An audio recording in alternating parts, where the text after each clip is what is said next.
Greece says it has broadly agreed the substance of a bailout deal with its creditors, according to Greece's finance minister Euclid Tsakalotos.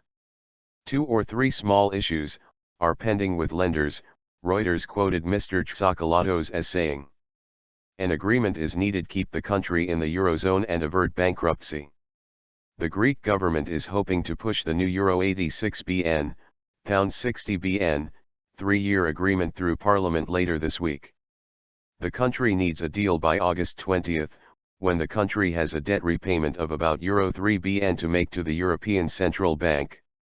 Greece will not be able to make that payment without funds emerging from the country's third bailout in just over 5 years. Emerging from all-night talks at a central Athens hotel with negotiators representing Greece's creditors, Mr Tsakalotos said, "I think we are very close. 2 or 3 very small details remain," he added. Earlier, Reuters quoted a Greek official as saying an agreement had been reached. Greece has agreed the function of a new independent privatization fund, and how non-performing bank loans will be administered, according to the official. Both issues had been key sticking points in negotiations. Finally, we have white smoke, the official was quoted as saying. Vicky Price, chief economic advisor at the Centre for Economics and Business Research in London, told the BBC that the deal would come under close scrutiny in the Greek parliament. There is some dissent.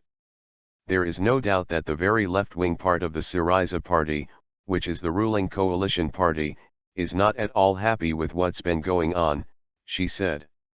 She added that so far the Syriza Prime Minister Alexis Tsipras has managed to get support for the third bailout by relying on his opposition parties, which are determined to see that the whole thing is actually sorted out, so that's not a very sustainable situation for the future.